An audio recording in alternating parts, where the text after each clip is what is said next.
Bonjour, nous allons commencer aujourd'hui un cours très intéressant, nous l'espérons, sur la méditation, sur la conscience, pour essayer de vivre nos vies de manière plus sereine, plus tranquille, pour essayer de faire face aux épreuves de la vie.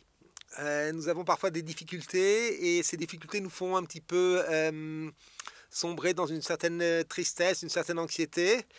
Nous allons apprendre ensemble des techniques qui nous permettent de faire face, qui augmentent notre résilience au cours de 8 cours que nous commençons aujourd'hui.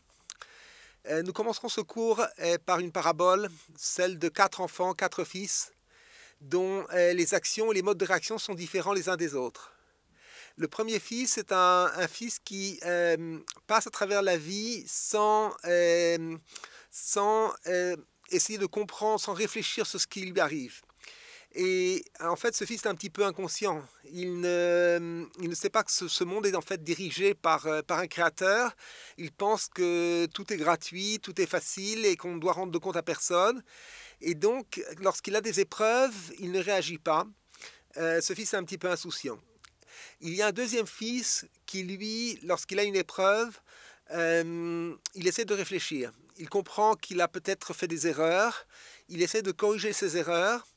Il est un fils qui est donc un petit peu plus alerte, un peu plus à l'écoute du cheminement de sa vie.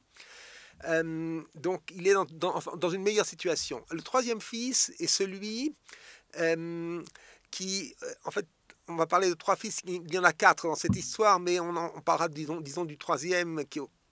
Ce troisième fils est un fils qui n'attendra pas les épreuves pour réfléchir, ou peut-être qu'il y aura vis-à-vis de ces épreuves des actions plus spécifiques, plus pointilleuses. C'est-à-dire que lorsqu'il aura une difficulté, il va s'interroger pour savoir à quoi correspond cette difficulté. Que doit-il changer de manière spécifique?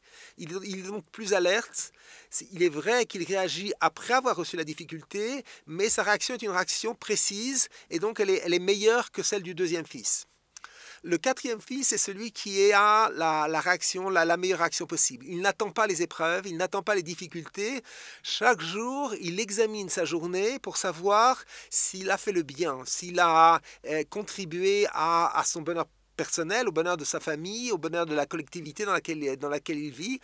Ce quatrième fils n'attend pas les épreuves pour réagir. Il fait lui-même cette sorte de méditation, cet examen de conscience journalier, quotidien. Et donc, il est non seulement à l'écoute, mais il n'a pas besoin pour se réveiller d'avoir des épreuves. Il se réveille de lui-même. Et à travers cette parabole, nous comprenons qu'à travers une méditation qui est une méditation de conscience, une méditation qui est adaptée à notre vie, nous pouvons réussir à surmonter toutes les difficultés et à éviter que ces difficultés se produisent. Nous allons donc le voir ensemble au cours de ces cours. Bon courage et à bientôt.